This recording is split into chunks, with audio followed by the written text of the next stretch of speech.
कहानी शुरू होती है और हम एक लड़की को देखते हैं जो आज रात बिना अंडरवियर और ब्रा के सो रही होती है। और जब ये लड़की गहरी नींद में थी तभी कोई इसका ब्लैंकेट खींच लेता है। तभी अचानक उसकी आँख खुल जाती है और वो जैसे ही चेक करने के लिए उठती है तभी कोई पीछे से उसके बालों को पकड़कर उसे बेड पर नीचे पटक देता है। और ये सब करने वाला और कोई नहीं बल्कि उसका पिता था। लड़की अपने पिता से कहती है कि आप ये सब क्या कर रहे हो, लेकिन उसका पिता कोई जवाब नहीं देता और अपनी बेटी के बदन को गंदी नजर से देखने लगता है। अब वो अपनी बेटी के शरीर को देखकर कहता है मेरी बेटी कितनी बड़ी हो गई है। ये सब सुनकर लड़की डर जाती है। अब उसका पिता उसके बालों को छोड़कर उसके गालों को टच करने लगता है। लड़की घबराकर ये सोच रही थी कि उसके साथ ये क्या हो रहा है और ये सोचकर वो रोने लगती है। तभी उसके पिता वहाँ से चले जाते हैं। अब अगली सुबह उसकी माँ उसके लिए खाना बना रही थी और यहाँ हमें पता चलता है कि इस लड़की का नाम मैरी है। और मैरी सोच रही थी जो भी कल रात उसके साथ हुआ उसके बारे में उसकी माँ को बताना चाहिए या नहीं। पर तभी उसके भाई और बहन आते हैं और उसके पीछे ही उसके डैड आते हैं, पर वो ऐसे बर्ताव कर रहे थे जैसे कि कुछ हुआ ही ना हो। अब मैरी ये सोचती है कि कल रात तो ये मेरी ही लेने वाले थे और अब ऐसे नाटक कर रहे हैं जैसे इन्होंने कुछ किया ही ना हो। ये सोचकर मैरी यहाँ से उठकर चली जाती है। अब यहाँ पर उसकी मॉम खाना लाती है और उसे टेबल पर जोर से पटक देती है और ये देखकर सब हैरान रह जाते हैं और उन्हें कुछ समझ नहीं आता। अब उनकी मॉम अजीब तरह से खाना खाने लगती है जैसे कि कई दिनों से भूखी हूँ। उसे ऐसा खाते देख वो सब डरने लगते हैं। तभी मैरी का छोटा भाई खाना उगल देता है और कहता है खाने में बहुत ज्यादा नमक है। तभी उसकी मॉम उसका खाना झपट लेती है और पागलों की तरह खाने लगती है। आखिरकार इन लोगों के साथ ये सब क्या हो रहा है। दरअसल जब से ये लोग नए घर में शिफ्ट हुए हैं तभी से इनके साथ अजीब चीजें हो रही हैं। उनके पड़ोसी कभी उनके आंगन में अजीब से स्टैचू लगा देते हैं तो सुबह कोई उनके सामने मरा हुआ जानवर लटका देता है और पिता हर रात अपनी बेटी के साथ जबरदस्ती कर उसके लेते हैं। मॉम सुबह सुबह अजीब जानवरों की तरह खाना खाती है और वो अपना खाया हुआ खाना अपने बेटी को भी खाने को देती है, लेकिन बेटा नहीं खाना चाहता। वो अपने डैड की तरफ देखता है। डैड कहते हैं कि अगर तुम नहीं खाना चाहते हो तो मत खाओ। ये सुनकर मॉम डैड को गुस्से भरी निगाहों से देखने लगती है। इसके बाद वो खाने को टेबल पर फेंक देती है और प्लेट्स को भी नीचे फेंक देती है। अब मॉम उन सभी पर चिल्लाने लगती है और अपने बेटे से कहती है जो मैं बनाती हूँ उसे चुपचाप खा लिया करो। वो इतने जोर से चिल्लाती है कि उसका बेटा डर के मारा रोने लगता है। उन्हें समझ में ही नहीं आ रहा था कि ये सब क्या हो रहा है, लेकिन ये तो अभी बस शुरुआत थी। इसके बाद हम देखते हैं कि मैरी नहा रही होती है। तभी कोई उसके पास आकर खड़ा हो जाता है, लेकिन जब वो शीशा साफ कर देखती है तो उसकी जुड़वा बहन वहाँ खड़ी होती है जो उसके साथ सिर्फ मजाक कर रही थी। फिर ये दोनों बहनें मैरी के कमरे में चली जाती हैं और यहाँ पर मैरी की बहन उसे बताती है कि कैसे हर रात उसके डैड उसकी लेने आते हैं। मैरी को यकीन नहीं हो रहा था कि ये सब उसकी बहन के साथ भी हो रहा है। तभी उनके डैड वहाँ पर आते हैं और उन्होंने इनकी सारी बातें सुन ली थी, इसलिए वो चाकू निकालकर उन पर हमला करते हैं। तभी मैरी उनको धक्का देकर वहाँ से भागने लगती है, पर उसके डैड उसकी बहन के बालों को पकड़कर उसको उठाकर फेंक देते हैं। पर मैरी सीढ़ियों पर गिरने की वजह से बेहोश हो जाती है। अब उसके डैड स्टोर रूम से एक हथौड़ा लेकर आते हैं और तभी हम देखते हैं मैरी को होश आ चुका था और वो अपनी बहन को ढूंढ रही होती है। और तभी उसे एहसास होता है कि उसके पीछे कोई खड़ा है और जब वो पीछे मुड़कर देखती है तब उसे उसके डैड नजर आते हैं जो हाथ में हथौड़ा लेकर उसकी ओर बढ़ रहे थे। वो उसको कुछ कर पाते तभी मैरी उनके सर पर कुछ मार देती है, लेकिन उससे उन्हें कुछ भी नहीं होता।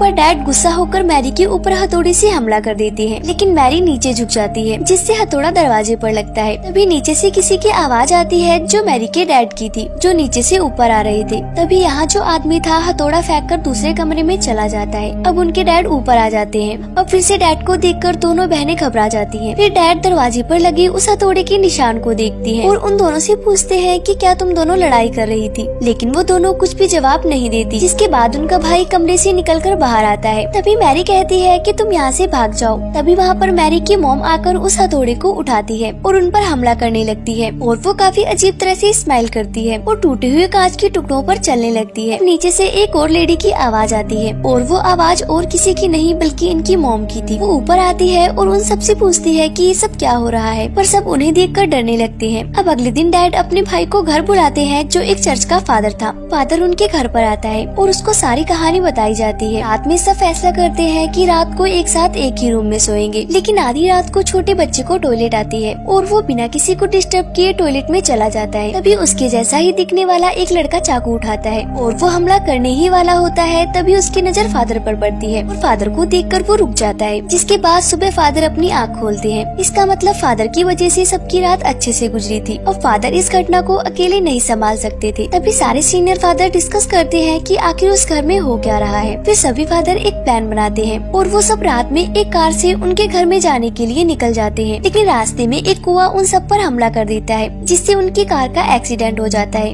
दूसरी तरफ डैड मैरी को एक बेड से बांध देते हैं। तभी फादर जख्मी होकर घर के पास पहुंच जाते हैं और बताते हैं सभी फादर की मौत हो चुकी है, अब जो कुछ भी करना है हमें ही करना है। इस बात के लिए डैड मान जाते हैं, क्योंकि अगर कुछ नहीं किया तो वो शैतान सबको मार डालेगा। जिसके बाद फादर मैरी के ऊपर एक क्रॉस रख देते हैं और उस पे लकड़ी से मारने लगते हैं, जिससे मैरी को बहुत दर्द होता है। फिर उसके डैड मैरी के पैर को पकड़ लेते हैं ताकि मैरी ज्यादा ना हिल सके। फादर छड़ी से लगातार उसे मारता ही जाता है, जिस वजह से मैरी बेहोश हो जाती है। तभी हमें उस गाड़ी का सीन दिखाया जाता है जिसका एक्सीडेंट हो गया था। वहाँ पर पुलिस फादर को गाड़ी से बाहर निकालते हैं और हमें पता चलता है कि असली फादर तो यहाँ पर है। तो जो मैरी को मार रहा है वो कौन है? असल में वही असली शैतान होता है। अब मैरी की माँ कहती है कि बस करो, अगर ऐसे ही फादर मैरी को मारते रहे तो उसकी जान चली जाएगी। पर डैड अपनी वाइफ को दीवार पर पटक देते हैं और वो अपनी वाइफ को मरता हुआ देख फादर की ओर देखने लगते हैं। फिर वो फादर एक अजीब सी स्माइल करके डैड के ऊपर हमला करता है और वो उन्हें चाकू से मारने ही वाला होता है कि तभी वहाँ पर असली फादर आ जाते हैं और एक मंत्र पढ़ने लगते हैं, जिसके बाद वो शैतान वहाँ से गायब हो जाता है। और फादर मैरी के सामने एक शीशा रखते हैं जिससे वो शैतान बाहर आ जाता है। जिसके बाद फादर उस शैतान को अपने अंदर समा लेते हैं और वो मैरी के डैड को कहते हैं कि मुझे मार दो। मैरी के डैड फादर के पेट में उस क्रॉस को घुसा देते हैं, जिससे फादर और वो शैतान दोनों ही खत्म हो जाते हैं। और इसी सीन के साथ मूवी का एंड हो जाता है।